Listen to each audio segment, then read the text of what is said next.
ओशो के विचार। जन्म और मृत्यु का रहस्य।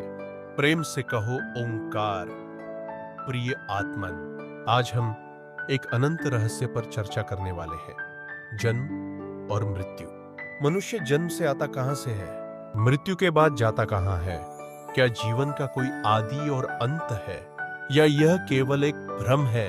ओशो कहते हैं, जन्म और मृत्यु केवल शरीर के लिए है, आत्मा के लिए नहीं। हम बार बार जन्म लेते हैं, मरते हैं, लेकिन जो वास्तविक है, जो सत्य है, वह सदा अचल रहता है। इस पर गहराई से चिंतन करें, क्योंकि सत्य को जानने का द्वार आपके भीतर ही है। ओशो कहते हैं, जीवन की यात्रा का कोई आरंभ नहीं है। शरीर का जन्म होता है, लेकिन आत्मा अजन्मा है। जो जन्म लेता है वह नश्वर है, जो जन्म नहीं लेता वह अमर है। हमारे जन्म से पहले हम कहां थे? यह वही प्रश्न है जो संतों, मुनियों और ऋषियों ने सदियों से पूछा है, लेकिन उत्तर किसी धर्मशास्त्र में नहीं है, न किसी ग्रंथ में। यह उत्तर केवल ध्यान में मिलता है। ओशो कहते हैं कि जन्म एक परिवर्तन है। जैसे हम पुराने वस्त्र को त्याग कर नया धारण कर लेते हैं, आत्मा एक नए शरीर में प्रवेश करती है, एक नए माध्यम में, लेकिन वह वही रहती है जो थी। जैसे बूंद महासागर में विलीन होती है, वैसे ही हम भी अस्तित्व का हिस्सा है। मृत्यु का भय क्यों है? क्योंकि हम शरीर को ही सब कुछ मानते हैं। हम यह भूल जाते हैं कि हम शरीर नहीं है, हम उससे परे हैं। ओशो कहते हैं कि मृत्यु केवल नींद के समान है। जैसे रात को सोने जाते हैं और सुबह एक नई ताजगी के साथ जागते हैं, वैसे ही मृत्यु के बाद एक नया जन्म होता है। मृत्यु अंत नहीं, केवल एक द्वार है।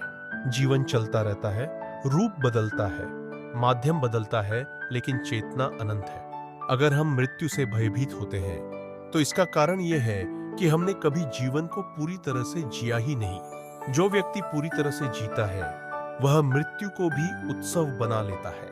ओशो कहते हैं कि जन्म और मृत्यु के बीच जो कड़ी है, वह है कर्म। हमारे कर्म हमारे अगले जन्म को निर्धारित करते हैं, लेकिन यह कोई दंड व्यवस्था नहीं है। यह पूरी तरह से वैज्ञानिक प्रक्रिया है। जिस तरह बीज मिट्टी में डालने पर पेड़ बनता है, वैसे ही हमारे कर्म भविष्य को गढ़ते हैं। ओशो यह भी कहते हैं कि अगर हम पूरी तरह से जागरूक हो जाएं, तो जन्म और मृत्यु के चक्र से मुक्त हो सकते हैं। यही मोक्ष है, यही निर्वाण है। जो व्यक्ति ध्यान में पूर्ण जागरूक हो जाता है, वह जन्म मरण से परे चला जाता है।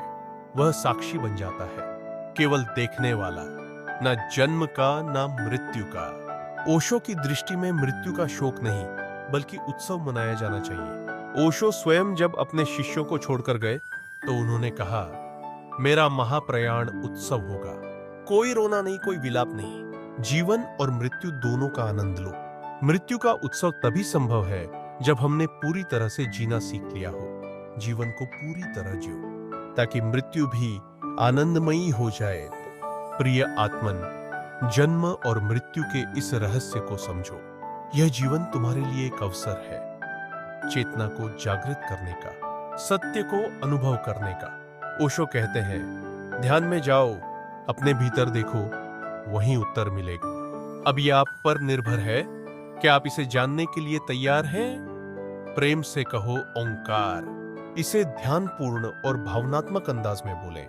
दोस्तों, बीच बीच में ओशो के मूल विचारों को जोड़ें। बैकग्राउंड में हल्का ध्यान संगीत या ओशो प्रवचनों का संगीत सुनें। वीडियो में ओशो की तस्वीरें, ध्यान से जुड़े दृश्य और प्राकृतिक दृश्यों को देखें।